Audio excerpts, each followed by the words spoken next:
కడపలో ముస్లిం జేఏసీ ఆధ్వర్యంలో భారీ లాంగ్ మార్చ్ నిర్వహించారు. కేంద్ర ప్రభుత్వం తీసుకొచ్చిన వక్ఫ్ సవరణ చట్టాన్ని రద్దు చేయాలని డిమాండ్ చేశారు. వక్ఫ్ చట్టానికి వ్యతిరేకంగా జరిగిన లాంగ్ మార్చ్లో కడప ఎంపీ వైఎస్ అవినాష్ రెడ్డి పాల్గొన్నారు. వక్ఫ్ చట్టాన్ని రద్దు చేసే వరకు వైసీపీ పోరాటాలు చేస్తుందన్నారు. ఇప్పటికే సుప్రీంకోర్టులో పిటిషన్ దాఖలు చేశామని, లోక్సభ, రాజ్యసభలో వైఎస్ఆర్సీపీ బిల్లును వ్యతిరేకించామన్నారు MP. Anti secular, anti national. ఇవాళ మన భారతదేశము రాజ్యాంగానికి, కాన్స్టిట్యూషన్ ఆఫ్ ఇండియాకు బౌండ్ అయి ఉంది. మరి అటువంటి రాజ్యాంగంలో ఆర్టికల్ 14 కావచ్చు, ఆర్టికల్ 26 కావచ్చు, ఆర్టికల్ 32 కావచ్చు, ఈ ఆర్టికల్స్ అన్నింటికి కూడా వ్యతిరేకంగా ఈ వక్ఫ్ సవరణ బిల్లు ఉంది.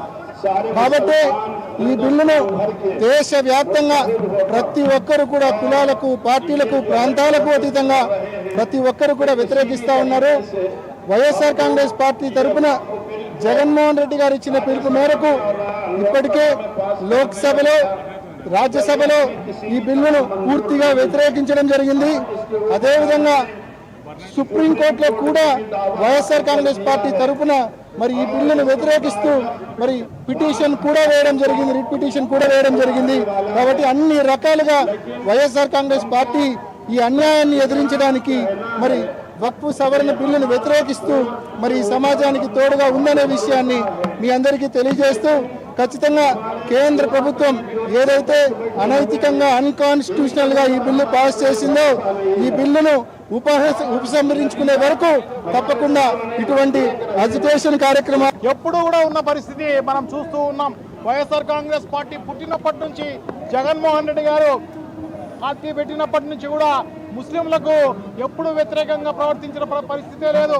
ముస్లింలకు ఎప్పుడు కూడా తోడుగా ఉండే కార్యక్రమం చేసిన పరిస్థితే ఉంది.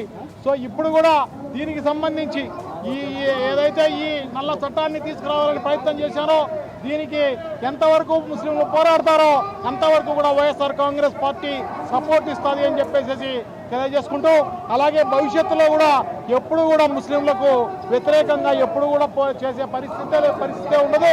డెఫినెట్గా వైఎస్ఆర్ కాంగ్రెస్ పార్టీ ముస్లింలకు తోడుగా ఉండే కార్యక్రమం చేస్తాం. ఈ నల్ల చట్టాన్ని వాపస్ తీసుకునేంత వరకు కూడా పెద్ద ఎత్తున ఉద్యమించే కార్యక్రమం చేస్తాము అని చెప్పి తెలియజేసుకుంటున్నాం. ఎప్పుడు